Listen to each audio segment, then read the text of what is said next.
I'm about to show you what can happen if you store your food wrong.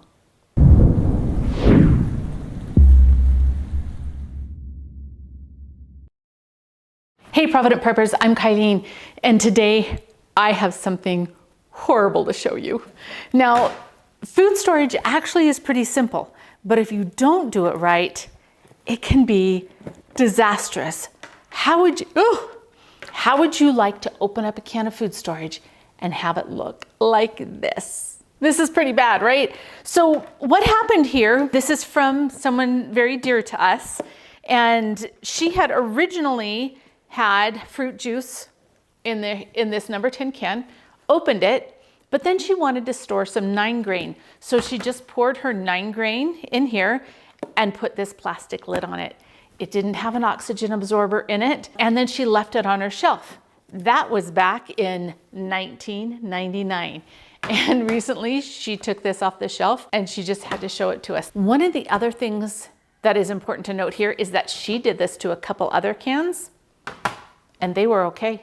It's like playing Russian roulette. So what happened is it must have had just some eggs in there. Now you look at this and the infestation is just totally nasty. Ooh.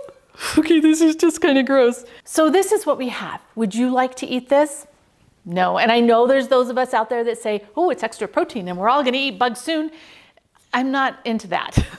So all we had to do to fix this was to store it in an airtight container, and quite frankly, this lid on here doesn't make it completely airtight. If we would have just put an oxygen absorber in there, it would have done 2 things. First, it reduces oxidation, so the food stays fresh significantly longer. But the other thing that it does is it creates an oxygen-free environment, so the eggs or bugs that might be in the original product can't grow. So you would never have a problem with this. The moral of the story is you want to make sure that you have stored any long-term food storage that's less than 10% in moisture in an airtight container with an oxygen absorber, because that will prevent this from happening. There is another thing that you can do that might prevent this from happening, and that is to use the freeze, thaw, freeze method. You do not have to use both. If you use an oxygen absorber, you do not need to do anything else. It just takes care of everything. What she could have done is she could have taken this, put it in the freezer for a couple of days, taken it out, let it thaw for 24 hours, put it back in the freezer for 2 or 3 days, and let it thaw. What that does is it makes the eggs think that it's winter, and you take it out to thaw and they think, hey, it's spring, let's hatch.